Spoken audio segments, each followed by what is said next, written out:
Hello, good evening all of you. आप सभी का स्वागत है। आज एक बार हम पुनः आरपीएससी स्कूल लेक्चरर 2018 का जो पेपर है उस पे डिस्कस करेंगे। तो ये आरपीएससी के लिए और साथ में जो अन्य पीजीटी लेवल के एग्जाम है उनके लिए बहुत यूजफुल है। तो एक मॉडल पेपर के रूप में कार्य कर सकता है अगर आप इसको अच्छे तरीके से तैयार करें तो। मिलान करना है सूची ए का सूची बी का, ये बहुत आसान है। ह्यूमन सोसाइटी किंग्सले डेविस की है, सोसाइटी है वो मैकआयर पेज की है। Division of labour in society email Durkheim की है। बस एक चीज जो है वो आपके लिए नहीं हो सकती है, आप इसको नोट कर लीजिए। वैसे तो ये मैंने करवा रखा है। Sociology a guide to problems and literature. Sociology a guide to problem and literature, ये हो सकता है। दूसरा है मार्क्स के जो विभाजन है उस विभाजन को सही क्रम में लिखना है। तो सबसे पहले अगर हम बात करें तो ये आदिम है, फिर प्राचीन आता है। इसमें थोड़ा सा मैं एक्सप्लेन करूंगा अभी, ये कई बार परीक्षा में पूछा जा चुका है। इनका वर्गीकरण है वो दो प्रकार से। उन्होंने अब तक के इतिहास को 4 भागों में विभाजित किया है। कितने भागों में विभाजित किया है? 4 भागों में विभाजित किया है। तो नंबर 1 पे इन्होंने किसको रखा है? आदिम समाज को रखा है। उसके बाद में प्राचीन समाज को रखा है और उसके बाद में इन्होंने सामंतवादी समाज को रखा है और चौथे नंबर पर इन्होंने पूंजीवादी समाज को रखा है। ठीक है, अब बताइए इसका राइट आंसर क्या होगा?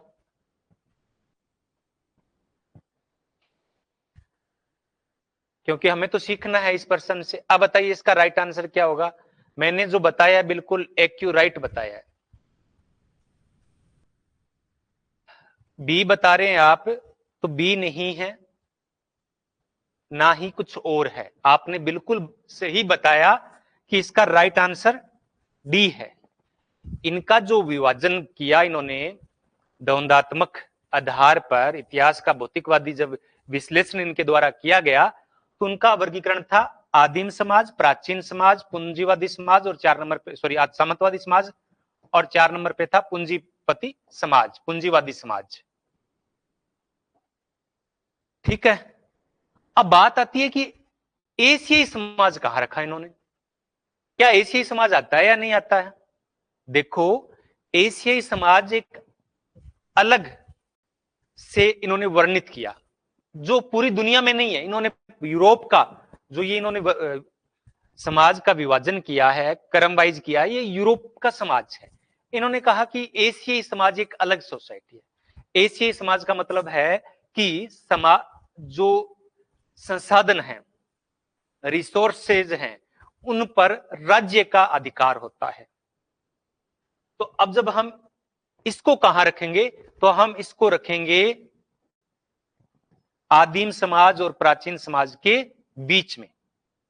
तो अब क्या हो जाएगा? Number 1, number 2, number 3, number 4। तो 3, 4, 1, 2। तो 3, 4, 1, 2 ये इसका राइट आंसर है। अगर ये आ जाता यहां पे, अगर यहां एशियाई समाज के स्थान पर आ जाता पूंजीपति समाज, पूंजीवादी समाज, पूंजीवादी समाज आ जाता अगर यहां पर, तब क्या हो जाता? 3, फिर 1, फिर 2, फिर 4। ठीक है, समझ गया? आ गया अच्छी तरह से? अगर ये दोबारा कभी प्रश्न आता है तो आपका गलत नहीं होगा। अगर हम इसको और तरीके से अगर हम इसको वर्णित करें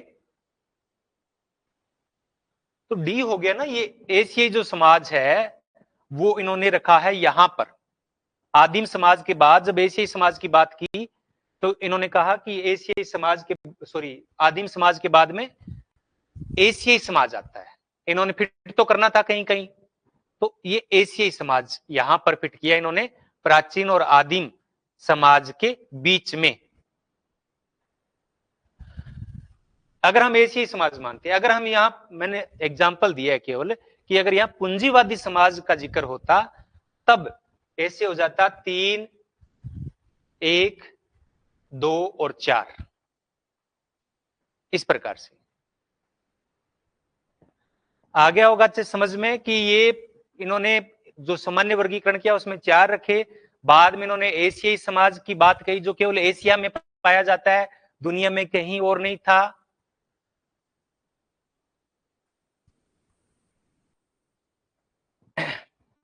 और ठीक है, अब इसको क्या है मैं थोड़ा सा और एक्सप्लेन कर देता हूं। जो समाज का वर्गीकरण किया इमाइल दुर्खी मैक्स वेबर ने, तो इन्होंने कहा कि सबसे पहले आदिम साम्यवादी व्यवस्था थी। क्या थी? आदिम साम्यवादी।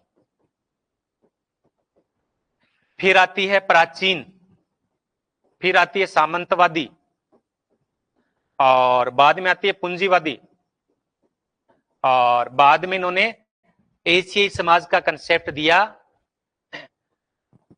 एशियाई सोसाइटी, एशियाई समाज, और वो इसको रखा इन्होंने इन दोनों के बीच में। अब वर्गीकरण क्या हो जाता है? 1, 2, 3, 4 और 5। अब इसी प्रकार से जब और 1-2 और भी आ जाता है तो उसमें क्या आता है कि पहले आता है आदिम समाज। अगर सामान्य तौर पे हम देखें, किसी विश्लेषण ना देखें, सामान्य तौर पे समाज का अगर हम विश्लेषण करें तो सबसे पहले आता है आदिम साम्यवादी, जंगली अवस्था। क्या आती है? जंगली अवस्था। उसके बाद में आता है पशुपालन अवस्था, पशुचारण अवस्था।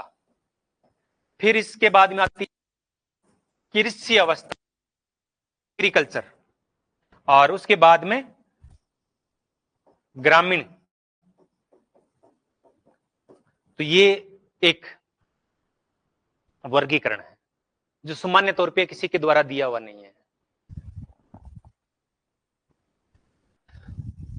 आगे है, किसने यांत्रिक और सामूहिक एकता के आधार पर सरल समाज और औद्योगिक समाज के बीच में अंतर किया? तो ये आप सभी को पता है, इमाइल दुर्खिम ने किया। किसने किया? इमाइल दुर्खिम ने किया। निम्नलिखित में से कौन सा सुमेलित नहीं है? पीजीटी लेवल के लिए बेस्ट प्रैक्टिस है ये। निम्नलिखित में से कौन सा युग्म है, सही नहीं है? सामवेई एकता राइट है, आत्मदर्पण राइट है, प्रतिमान वेरिएबल्स राइट है, व्यक्तिवादी प्रकार्यवादी मर्टन नहीं है। व्यक्तिवादी प्रकार्यवादी मर्टन नहीं है।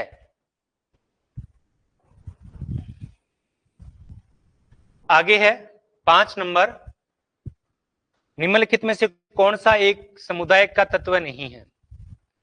बड़े बेसिक कंसेप्ट बड़े आते हैं और मुझे अच्छा लगता है कि इस प्रकार से कंसेप्ट बेस पे आते हैं, तब हमें हमारे विवेक से देना होता है। तो 5वें का क्या होगा? सी। तो समुदाय की विशेषता होता है निश्चित भूभाग, हम की भावना, सामुदायिक भावना, आत्मनिर्भरता, विशिष्ट नाम होता है, अलग पहचान होती है, समरूपता होती है। क्या होती है? समरूपता होती है। तो समुदाय में समरूपता होती है तो सांस्कृतिक भिन्नता नहीं होती है। सांस्कृतिक भिन्नता का गुण है वो नगरीय और आधुनिक समाजों की विशेषता है।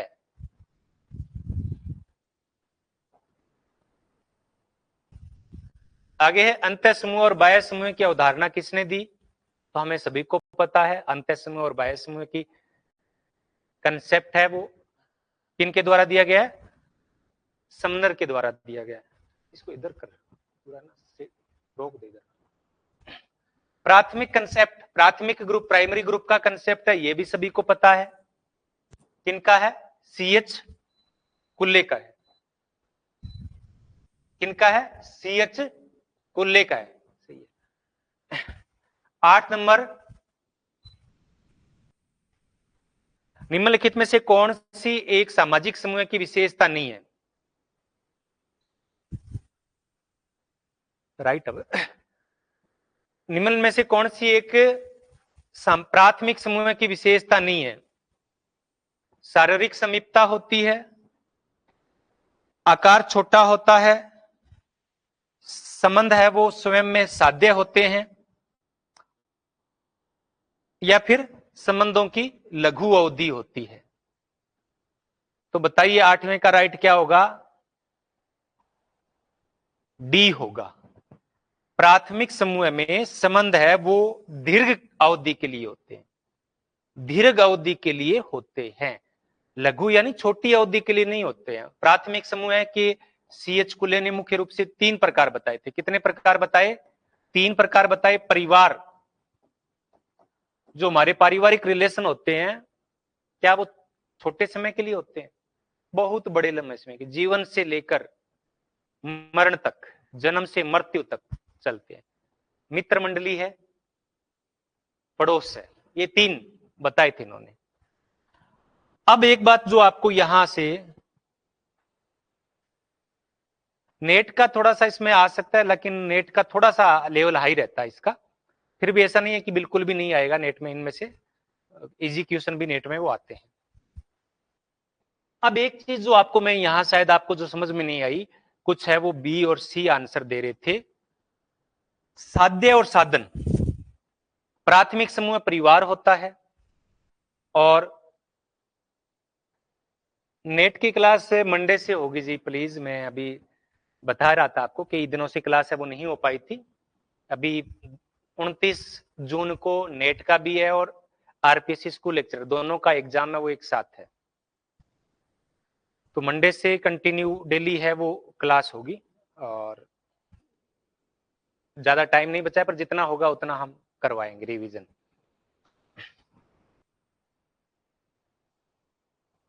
तो क्या है संबंध, साध्य और साधन? साध्य मतलब होता है कि हम संबंधों के लिए हैं, संबंधों का प्रयोग नहीं करते हैं। जो द्वितीयक समूह होते हैं उनमें संबंध है वो क्या होते हैं? साधन होते हैं, वो माध्यम होते हैं, वो माध्यम होते हैं। आगे है कि सूची ए का सूची बी के साथ मिलान करना है, सूची ए का सूची बी के साथ मिलान करना है। प्राथमिक समूह है, हम चर्चा कर ही चुके हैं, सीएच समूह है, सॉरी इसमें सांख्यिकीय संदर्भ समूह है, वो मर्टन कहा जाता है। अंत्य समूह और बाह्य समूह किन कहा जाता है? समनर कहा जाता है। अब बचता क्या है जो कि बहुत ज्यादा महत्वपूर्ण है? जो बहुत ही ज्यादा महत्वपूर्ण है, सांख्यिकीय समूह है। सांख्यिकीय समूह, रॉबर्ट बीरस्टीड। सांख्यिकीय समूह क्या है? रॉबर्ट बीरस्टीड है।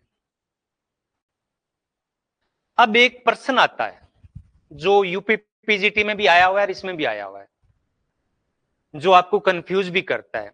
एक है कि संख्या के आधार पर, प्रश्न है कि संख्या के आधार पर समूह का वर्गीकरण किसने किया? संख्या के आधार पर समूह का वर्गीकरण किसने किया? अगर यहां पे ये चारों ऑप्शन होते तो बीरस्टीड आता। अगर यहां बीरस्टीड की जगह सीमेल आता,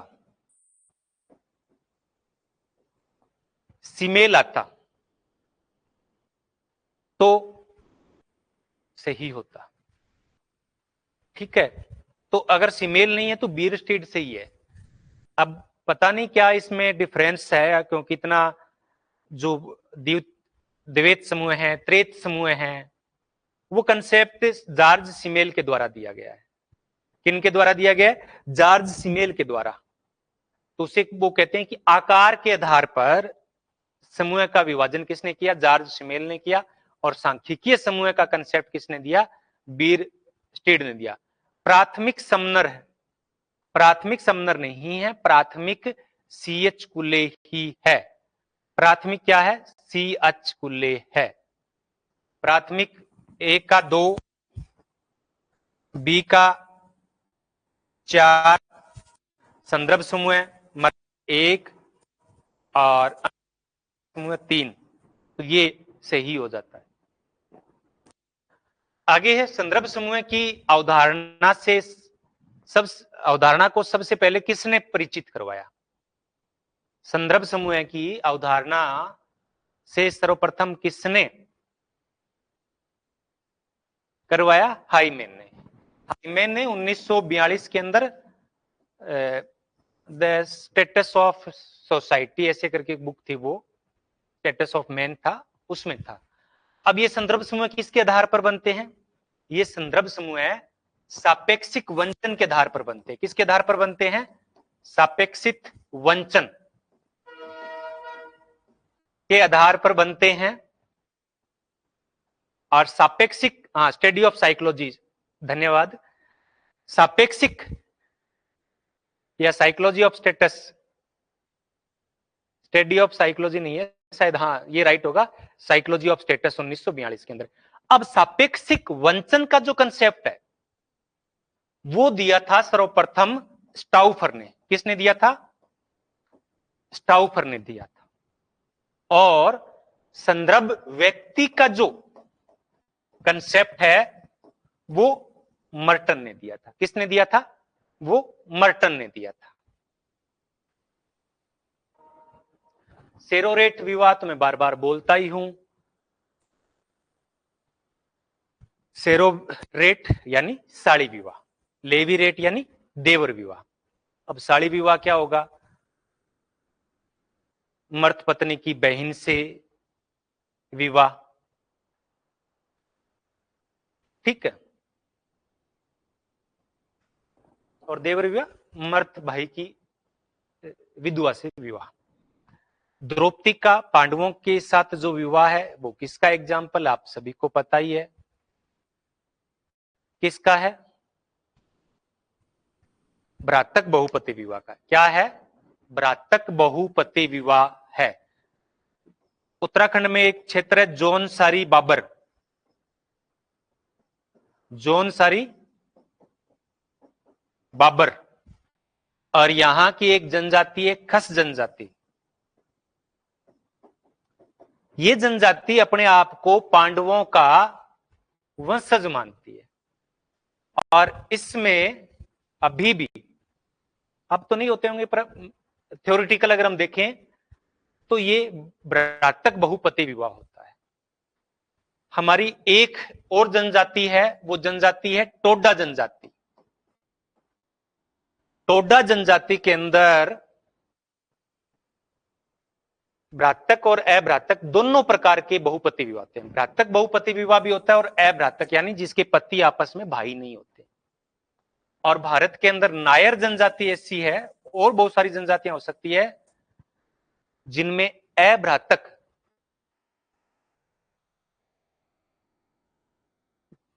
बहुपति विवाह पाया जाता है, ठीक है। कई बार हम मात खा जाते हैं बहुपति। बहुपति विवाह किसे कहते हैं? जिस एक स्त्री जिसके बहुत सारे पति हो, उसे नहीं कहते। जिसे एक के बहुत सारी पत्नियां हो उसे बहुपत्नी विवाह कहते हैं। तो ठीक है, ये थोड़ा सा याद रखिएगा। आगे है, एक वह परिवार जिसकी सदस्यता पति पत्नी और अविवाहित बच्चों तक सीमित होती है।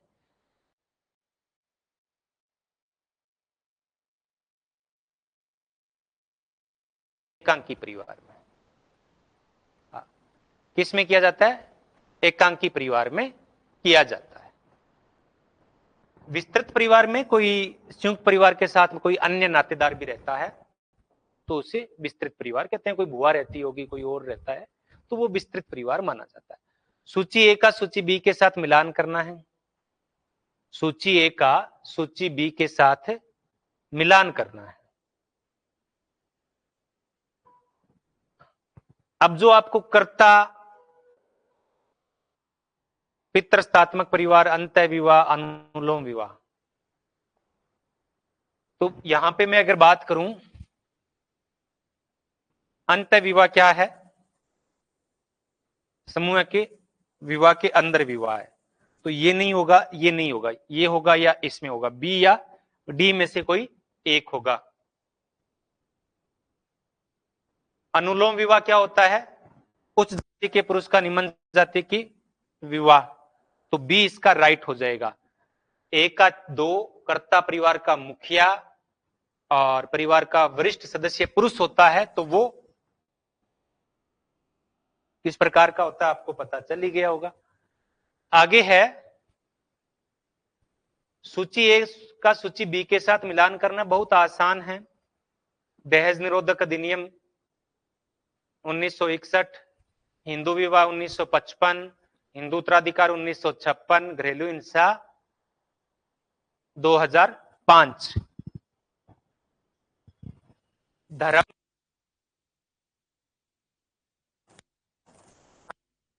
किसने परिभाषित किया? अब जब आप बार बार बहुत बार पूछा था ये मेरे से कि किसने धर्म को पवित्र और अपवित्र माना, तो पता चल गया होगा किसको माना है। इमाइल दुर्खिम को माना गया है। किसने ये परिभाषित किया पवित्रता और अपवित्रता के आधार पर, सुचिता और असुचिता के आधार पर? इमाइल दुर्खिम ने। आगे है धर्म जनजाति जन समुदाय का अफीम है। धर्म जनता के लिए अफीम है, ये कथन बहुत पुराना हो चुका है।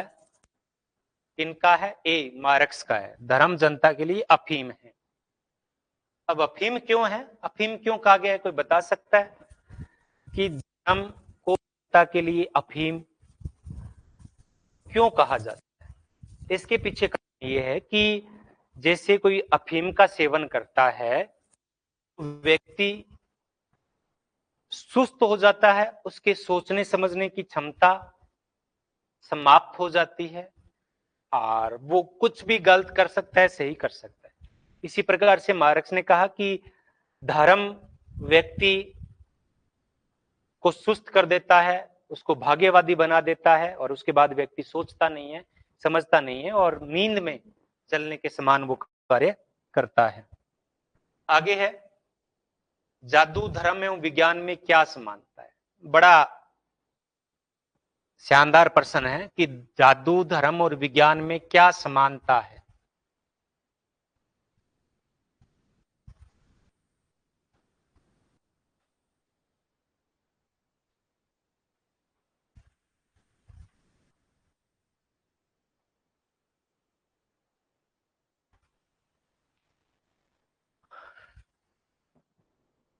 क्या समानता है? जितने आपने आंसर दिए सब गलत है।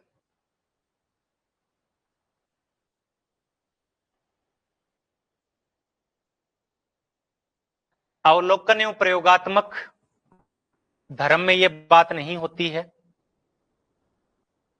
मानव प्राणियों पर समान व्यवहार यह बात नहीं होती है। अज्ञात के प्रति अधिष्ठापन, अज्ञात के प्रति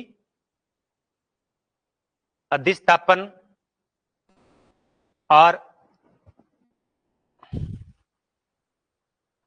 अति प्राकृतिक के प्रति अधिष्ठापन, तो इसमें जो राइट आंसर होगा वो क्या होगा? सी होगा। सबसे ज्यादा क्या होगा? सी होगा। लेकिन इसको आरपीएससी ने डिलीट कर दिया।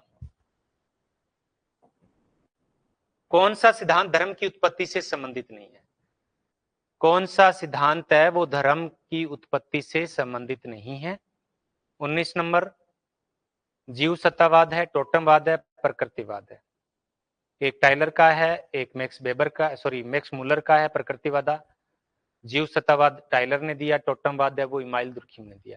सामाजिक समझौते का सिद्धांत है वो धर्म से संबंधित नहीं है, ये राजनीति से संबंधित है। सामाजिक समझौते का सिद्धांत रूसो, हॉब्स और लोक के द्वारा ये दिया गया है। हॉब्स, लॉक और रूसो। आगे है, अब अगर इनमें आ जाए ना बुक का नाम, तो सोशल कॉन्ट्रैक्ट पुस्तक है वो रूसो की है। अब बड़ा, एक बार मैंने पहला प्रश्न पूछा किसी से कि सोशल कॉन्ट्रैक्ट बुक है वो किसकी है, तो सिद्धांत तो तीनों का है, बुक है वो केवल रूसो की है। आगे है, संप्रदायवाद में निम्नलिखित में से कौन सा तत्व नहीं है। संप्रदायवाद में निम्नलिखित में से कौन सा तत्व नहीं है। संप्रदायवाद वह होता है जब कोई अपने संप्रदाय के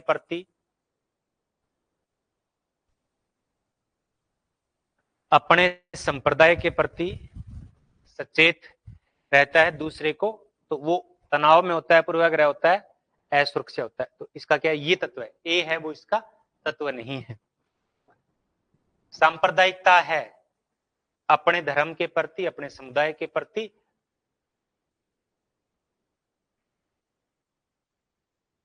अंधभक्ति, तो डी, केवल अपने धर्म के प्रति। आगे है, भारत में जातीय असमानता उन्मूलन के उपचारात्मक उपाय हैं। उपचारात्मक उपाय हैं, बड़ा ही टिपिकल क्वेश्चन है।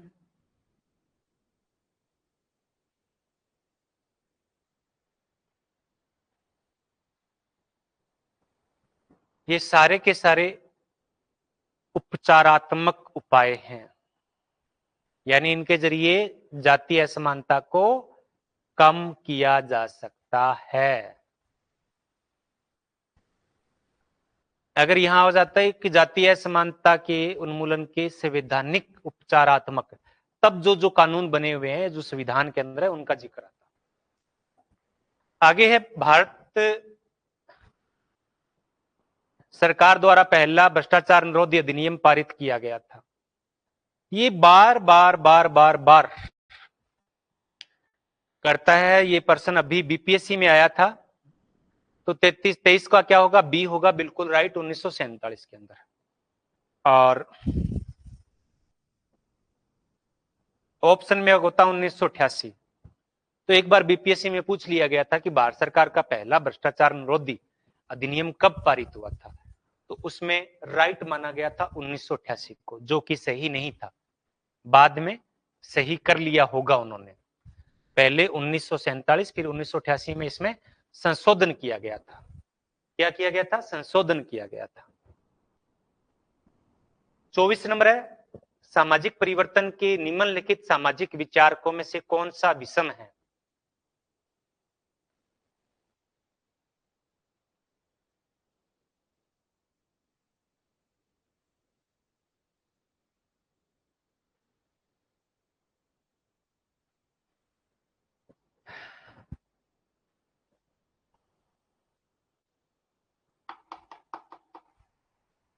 ए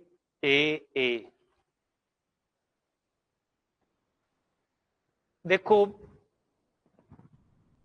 सामाजिक परिवर्तन के कई सिद्धांत हैं, सबसे महत्वपूर्ण है उद्विकासीय सिद्धांत। क्या है, उद्विकासीय सिद्धांत। उद्विकासीय सिद्धांत किस किसने दिया था, ऑगस्ट कॉम्टे ने दिया था और मार्क्स ने दिया था। ठीक है, अब क्या है कि जूलियन स्टीवार्ड ने कोई एक सिद्धांत नहीं दी, अनेक बहुलवादी सिद्धांत दिया, और सेरोकिन ने सक्रिय सिद्धांत, जिसे हम क्या बोलते हैं, सांस्कृतिक सिद्धांत, या फिर इसको हम सीमाओं का सिद्धांत कहते हैं, पेंडुलम का सिद्धांत कहते हैं, वो दिया। तो अब ये क्या है कि ये तीन हो गए, एक ये दोनों समान हो गए और ये अलग है और ये अलग है, तो इसलिए इस प्रश्न को आरपीएससी को डिलीट करना पड़ा। अगर यहां ऑप्शन में ए के स्थान पे या डी के स्थान पे आ जाता दुर्खिम या स्पेंसर, तो अगर डी में मानते हैं, सपोज करते हैं यहां दुर्खिम होता, तो ये ए गलत हो जाता, ए विषम हो जाता। आगे चेतनात्मक संस्कृति में अभी बात ही कर रहा था, संस्कृति के 3 प्रकार है वो बताए थे पिट्रिम सेरोकिन ने, इसे हम सांस्कृतिक सिद्धांत के नाम से जानते हैं। प्रश्न नंबर 26 है, एक रेखीय और बहुरेखा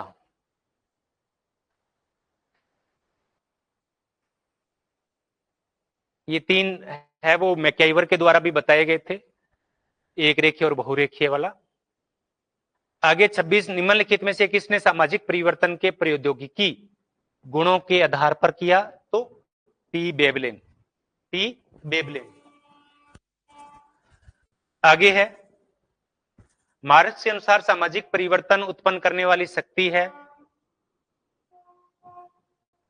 मार्क्स के अनुसार सामाजिक परिवर्तन के कारण क्या है? 27वें का बताइए, 27वें का बताइए क्या होगा? 27वें का बिल्कुल सभी का राइट आ रहा है, आर्थिक, दुर्खिम, सामाजिक।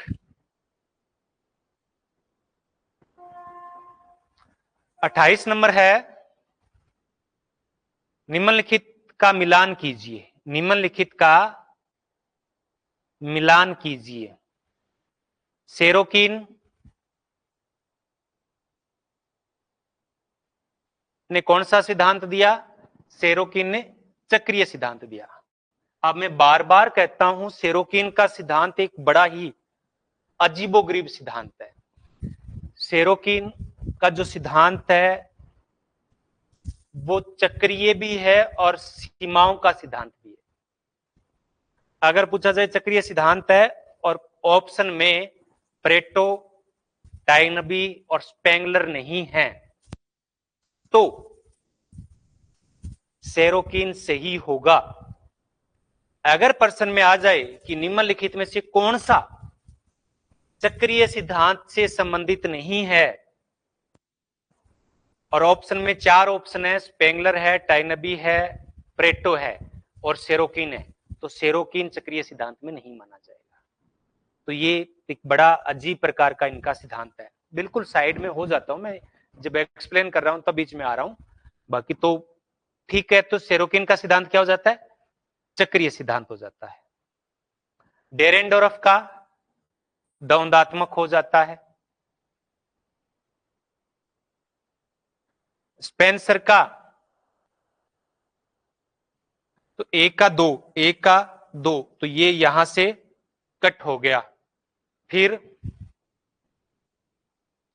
स्पेंसर का विकासवादी और दुर्खिम का संरचनात्मक प्रकार्यवादी, दुर्खिम का संरचनात्मक प्रकार्यवादी।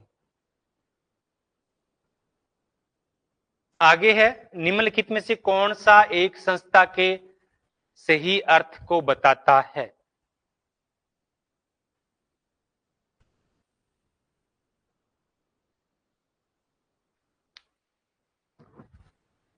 संस्था नियमों की व्यवस्था है। संस्था नियमों की व्यवस्था है। वह स्थान जहां अनेक व्यक्ति कार्य करते हैं तो व्यक्ति सदस्य संस्था के अर्थ नहीं हो सकता। विवाह भी एक संस्था है। कार्यालय संगठन जो महत्वपूर्ण कार्यों में करता है, तो इसका जो राइट आंसर होगा वो सबसे उपयुक्त होगा, अंतर संबंधित लोकाचारों एवं रूढ़ियों का नियमों का संग्रह है जो मनुष्य की आवश्यकताओं को पूरा करने के लिए किया जाता है। विवाह, परिवार, नातेदारी, जाति, ये सब क्या है? ये सामाजिक संस्था के एग्जाम्पल है।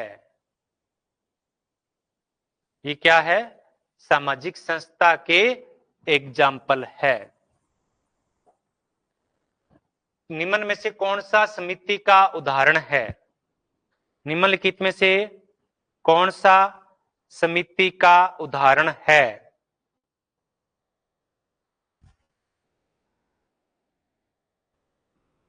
कौन सा है? श्रमिक संघ। कौन सा है? श्रमिक संघ। 32 सामाजिक परिवर्तन की प्रक्रिया जो लोगों में सकारात्मक गुणों से संबंधित है।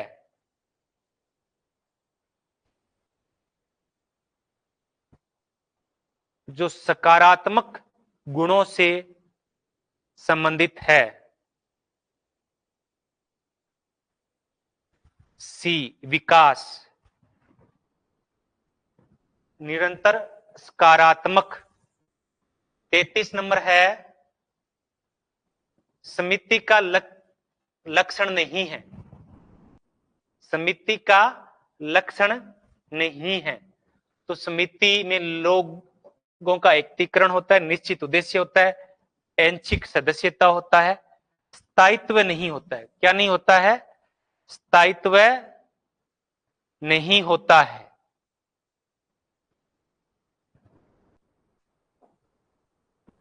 संस्कृति की सबसे छोटी इकाई 2022 में भी पूछा गया था और 2018 में भी पूछा गया था। सांस्कृतिक तत्व, सांस्कृतिक तत्व अपनी स्वयं की संस्कृति को श्रेष्ठ मानकर मूल्यांकन करने की प्रवृत्ति क्या कहलाती है?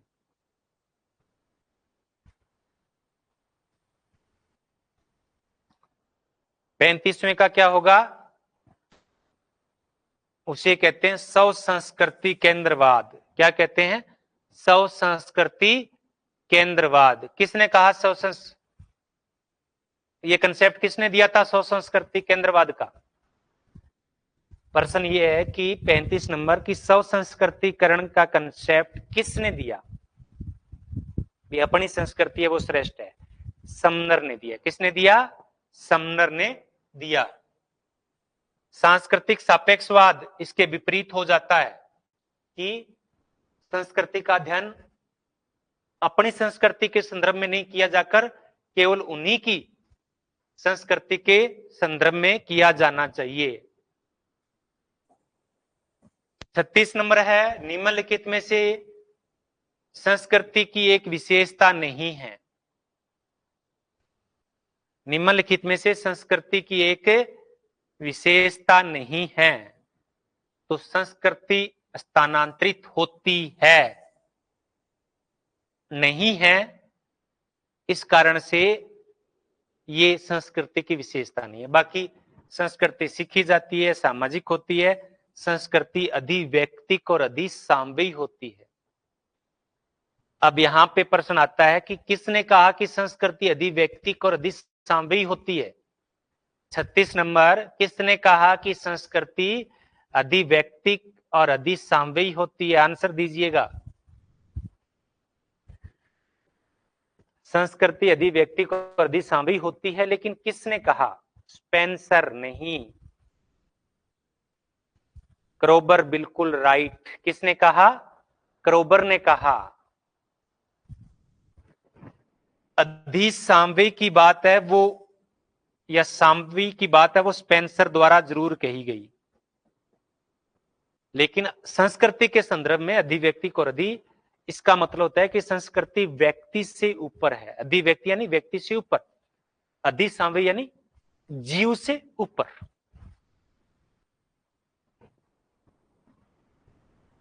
संस्कृति संकुल का क्या अर्थ होता है? 37 नंबर, संस्कृति संकुल का क्या अर्थ है? संस्कृति की सबसे छोटी इकाई नहीं होती है, संस्कृति की सबसे छोटी इकाई होती है सांस्कृतिक तत्व, और कई सांस्कृतिक तत्वों से मिलकर बनता है सांस्कृतिक संकुल, और सांस्कृतिक संकुल से मिलकर बनता है सांस्कृतिक प्रतिमान। ये 2022 वाले में भी आया था। और सांस्कृतिक प्रतिमानों से मिलकर बनता है सांस्कृतिक क्षेत्र।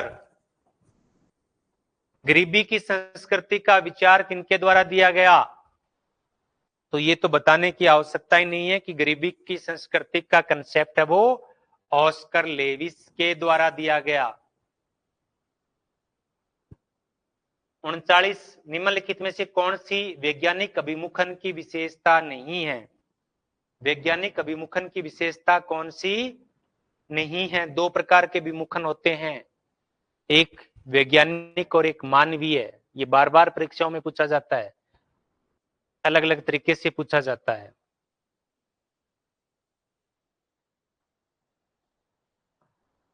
मूल्य मुक्त होता है, क्या है का अध्ययन होता है, सार्वभौमिकता होती है।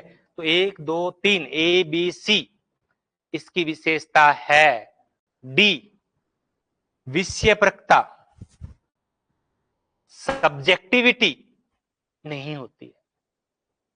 सब्जेक्टिविटी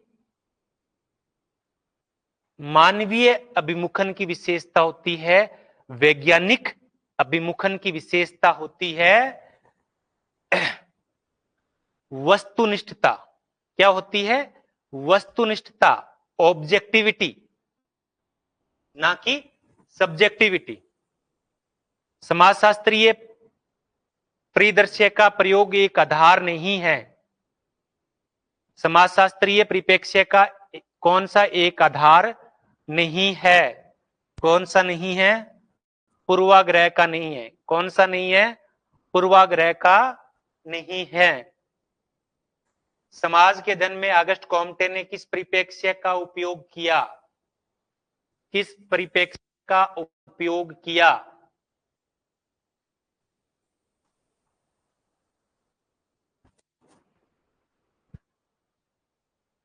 इकतालीसवें का बताइए। बहुत ही कंफ्यूज करने वाला प्रश्न है, जो कि बड़ा टिपिकल है, बड़ा टिपिकल है। ये आप सबका आ रहा है, बी बी बी ए आ रहा है, सी भी आ रहा है।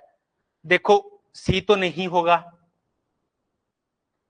अब क्या है कि अपना जो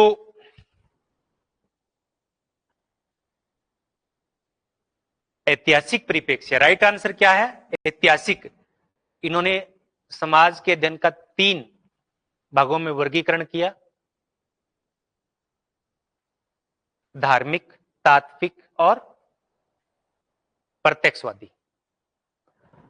अब क्या होता है कि ये तो हो गया। अब इस परिप्रेक्ष्य का उपयोग तो सभी में होता है। ये बड़ा अपने लिए बड़ा टिपिकल काम होता है। अगर यहां पे पूछ लिया जाता ना अपने से कि स्पेंसर ने किस परिप्रेक्ष्य का उपयोग किया?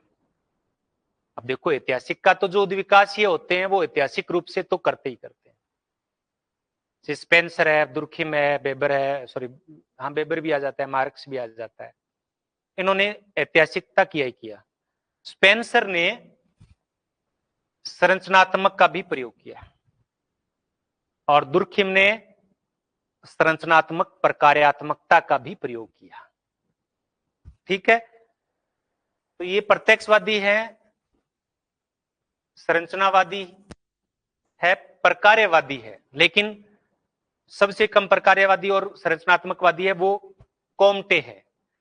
स्पेंसर उनसे कम है, दुर्खिम सबसे ज्यादा है।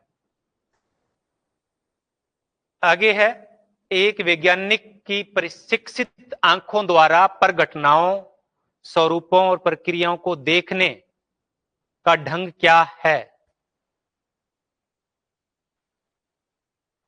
ए पर्सपेक्टिव, परिप्रेक्ष्य, दृष्टिकोण। क्या है? दृष्टिकोण, नजरिया। सामाजिक संरचना की सबसे छोटी क्या है? सामाजिक संरचना की सबसे छोटी इकाई क्या है?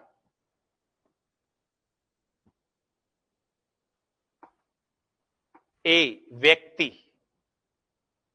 क्या है? व्यक्ति। लेकिन ऑगस्ट कॉम्टे ने परिवार को समाजशास्त्र के अध्ययन की इकाई माना, व्यक्ति को नहीं माना। प्रकट प्रकार्य और अप्रकट प्रकार्य का कंसेप्ट किसने दिया? में ऑप्शन देखने की जरूरत ही नहीं है, हम सबको पता है। प्रकट प्रकार्य और अप्रकट प्रकार्य। फिर इसके अलावा और भी प्रकार्य की बात है, वो अप्रकार्य है, दुष्प्रकार्य है। ये सब मर्टन की देन है। सामाजिक संरचना का सर्वप्रथम प्रयोग किसके द्वारा दिया गया? तो सामाजिक संरचना का प्रयोग सर्वप्रथम हर्बर्ट स्पेंसर के द्वारा किया गया। ये पहली बार भी आया था। ये कुछ ऐसे क्वेश्चन जो बार बार रिपीट हो रहे हैं। पार्सन्स के मतानुसार निम्न में से क्या समाज व्यवस्था की प्रकार्यात्मक पूर्व आवश्यकता नहीं है? ये भी बहुत आसान है। सामाजिक पृथकता नहीं है, यानी सामाजिक व्यवस्था बनाए रखने के लिए जो एगिल का सिद्धांत दिया था, एगिल थियरी दी थी पार्सन्स ने, तो उसमें प्रतिमान रक्षण था, तनाव प्रबंध था, पर्यावरण से अनुकूलन था, लक्ष्य प्राप्ति था, लेकिन सामाजिक पृथकता की बात उनके द्वारा नहीं की गई। Social theory and social structure किसके द्वारा लिखी गई है?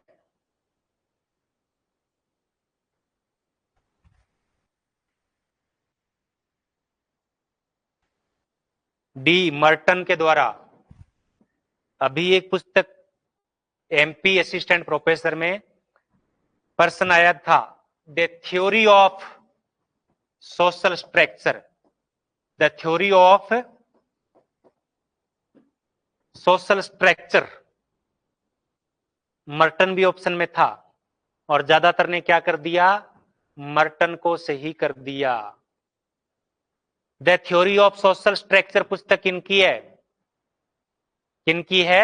नाडेल की है। किनकी है? नाडेल की है। तो इस प्रकार से थोड़ा जो समान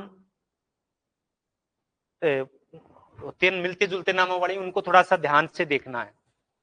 आगे है, कौन सा प्रदत्त परिस्थिति का उपयुक्त उदाहरण है? कौन सा प्रदत्त परिस्थिति का उपयुक्त उदाहरण है? प्रदत्त का बी उत्तर 49। सूची का सूची ए के साथ मिलान करना है। सामाजिक तनाव, सॉरी भूमिका तनाव, भूमिका संघर्ष, भूमिका संक्रमण, भूमिका श्रृंखला। अब क्या है? एक सामाजिक परिस्थिति से जुड़ी हुई अनेक भूमिकाएं, तो उसको हम क्या कहते हैं? अच्छा, तो उसे हम क्या कहेंगे?